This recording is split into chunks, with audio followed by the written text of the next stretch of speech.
Hi there, and welcome to Wine Inspired in 2 minutes. So, this is the part of Wine Inspired where I really like to take a different region from around the world every week and give you a nice bit of information about it in just 2 minutes and give you that foundation to build on and really help you to, say, navigate a wine list or a wine shop and just break down the basics in 2 minutes. So, as you may know by now, we like to go over the who, what, where, when, and why of a specific region and do that as easily and as easy to grasp and understand as possible. And this week, one of my favorite regions, a very special place in the world, we're going to be looking at Chablis and tasting a little bit of the wine, because of course we're gonna taste some wine. And let's do it. So we're gonna do the who, what, where, when, and why of this area in just 2 minutes.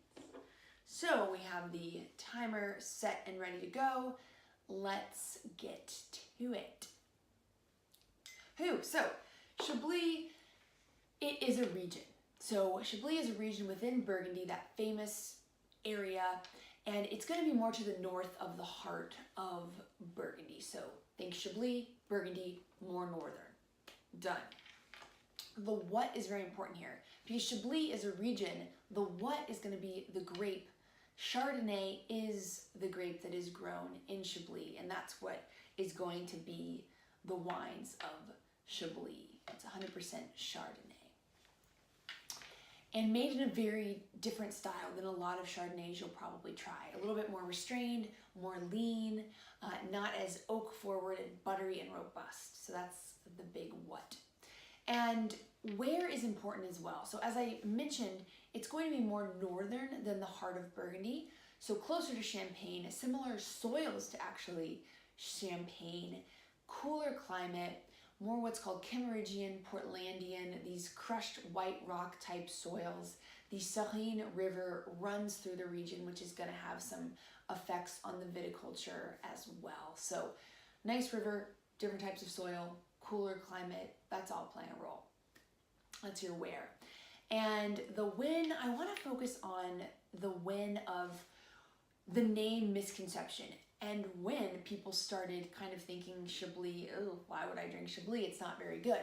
So what happened was, people say in the States, the New World, they use the name Chablis to just throw on a label of not so great wine, trying to get people to think it was from France or something like that.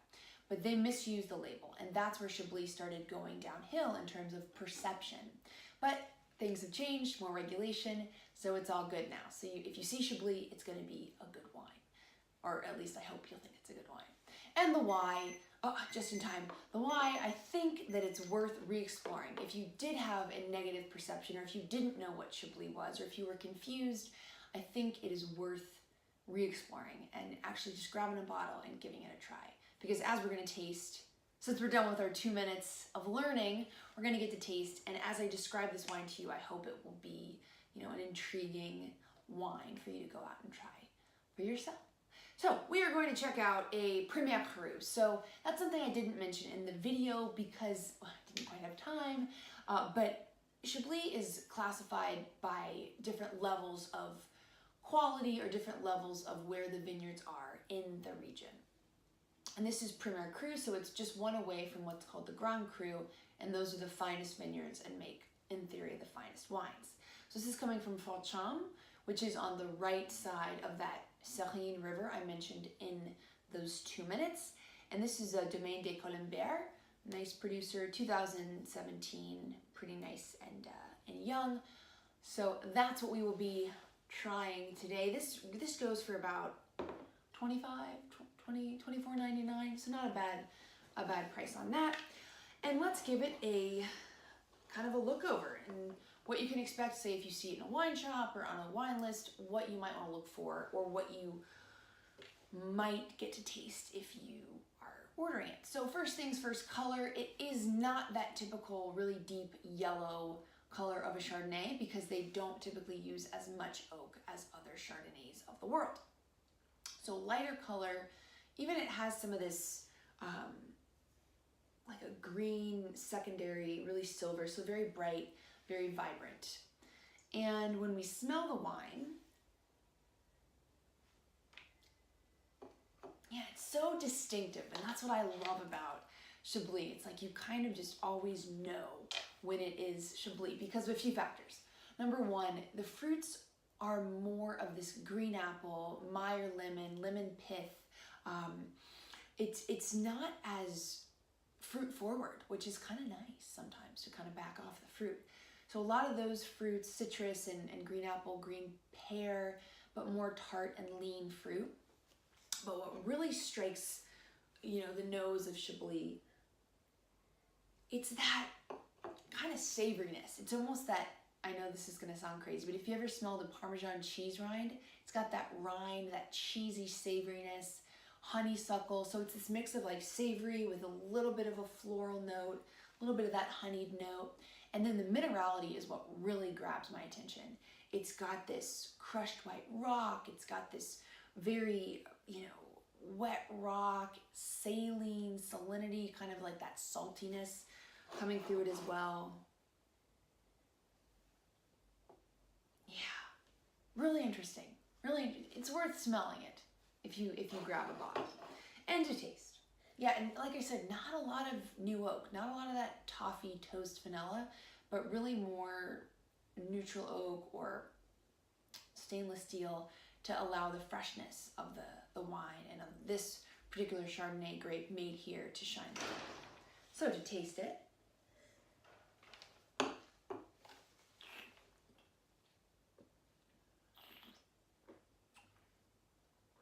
wow, it's unmistakable. That's Chablis. So you're getting all those tart Meyer lemon, green apple, pear. You're getting all that fruit, but it's very restrained. The honeysuckle, that really beautiful salinity, all that minerality, a lot of that, you know, savoriness is coming through.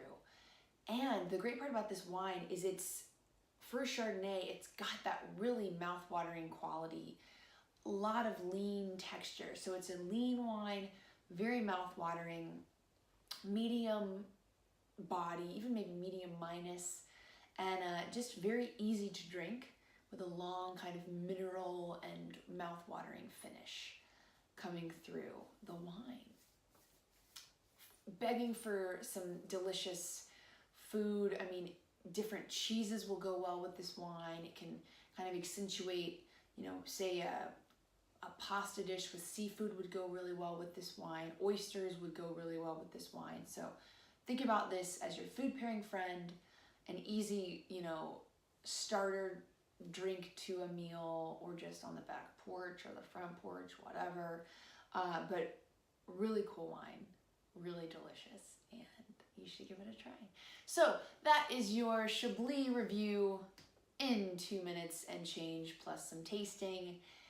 Join me next time. Subscribe, like the video, you know, and I will see you when we get to do some blind tasting.